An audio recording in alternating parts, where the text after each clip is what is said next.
বিল্লাহি ওয়াল ইয়াউমিল আখির ওয়াল মালায়েকাতি ওয়াল কিতাবি ওয়ান নাবিয়্যিন।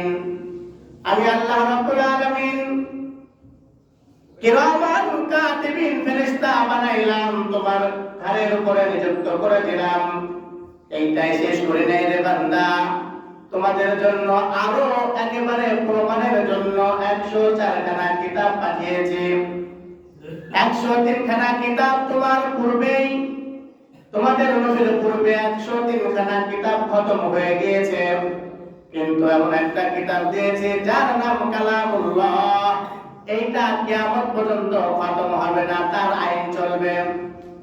আল্লাহ রাব্বুল আলামিন বলেন সেই কিতাবগুলো আমি দিয়ে দিয়েছি, তোমরা কিতাবের মধ্যে আমার হুকুমগুলো নিজের চোখে পড়বা। কার চোখে? নিজের চোখে পড়বা, নিজে চোখ দিয়ে আমার কোরআনটা পড়বা, আমার কোরআনের আইনটা পড়বা, সেইটা আবার সমাজের মধ্যে বাস্তবায়ন করবা। আল কিতাব, আমি আল্লাহ রাব্বুল আলামিন কিতাব নাযিল করেছি, এই কিতাবটা তোমরা নিজের চোখে পড়ো, সুন্দর করে পড়ো, বুঝে পড়ো। বুঝে পড়ার পর আমি আল্লাহ রাব্বুল আলামিনের কথাগুলো তোমরা মানুষের মাঝে আবার প্রচার করো। যেমন তুমি আমল করা তোমার যেমন দরকার, তোমার ঘরের মধ্যে তোমার বিবি আছে তার আমল করা দরকার, এই জন্য তুমি নিজে পড়ো এবং তোমার আহলিয়াতকে পড়াও। তুমি পড়ো, তোমার সন্তানকে কিতাব পড়াও। তুমি পড়ো, তোমার সন্তান কন্যা সন্তানকে পড়াও। তুমি পড়ো, তোমার বন্ধুদেরকে পড়াও।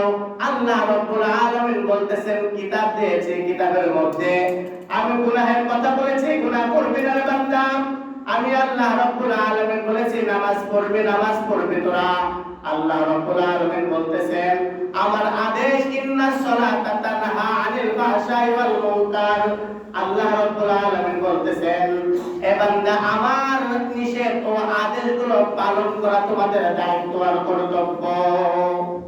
আমাদের কাজ কি?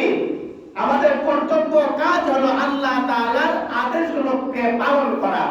যেমন সরকার যদি কোনো কথা বলে এইটা কথাগুলো বাস্তবায়ন করা হলো, আমরা যারা সাধারণ জনগণ আছে তার জন্য কি কর্তব্য, ওয়াজিব, ফরজ।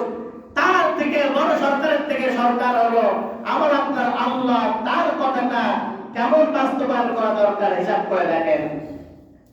আল্লাহ রাব্বুল আলামিন বলতেছেন মালায়েকা ফেরেশতা বানায় আমি শেষ করি নাই, কিতাব নাযিল করে আমি শেষ করি নাই। ওই কিতাব সুন্দর করে বুঝায় পড়ানোর জন্য 1 লক্ষ অথবা 2 লক্ষ 24,000 পয়গম্বর পাঠিয়েছি। অসংখ্য নবী পাঠাইলাম তোমাদেরকে বোঝানোর জন্য। নবী মুহাম্মদুর রাসূলুল্লাহ সাল্লাল্লাহু আলাইহি ওয়াসাল্লাম শেষ নবী, তারপরে আর কোন নবী আসবে না। কিন্তু আল উলামা ওয়ারাসাতুল আম্বিয়া, নবীর ওয়ারিস থেকে যাবে কিয়ামত পর্যন্ত।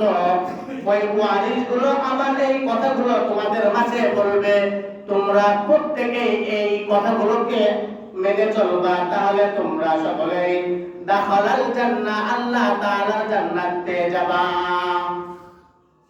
আল্লাহ রাব্বুল আলামিন বলতেছেন ওয়া আতাল মালা আলা হুব্বিহি যাবিল কুরবা ওয়াল ইয়াতামা ওয়াল মাসাকিন। আল্লাহ রাব্বুল আলামিন বলতেছেন তার প্রেমে আত্মীয় স্বজন, যে সমস্ত মানুষ নিজের মানুষ, রক্তের কানেকশন, যাদের মধ্যে মিল মহব্বত নাই, তাদের বিষয়ে বলতেছেন। আল্লাহ রাব্বুল আলামিন বলেন ওয়া আতাল মালা আলা হুব্বিহি, তোমাদের নিকট আত্মীয়দের সঙ্গে সুন্দর আচরণ করো, মহব্বত রাখো।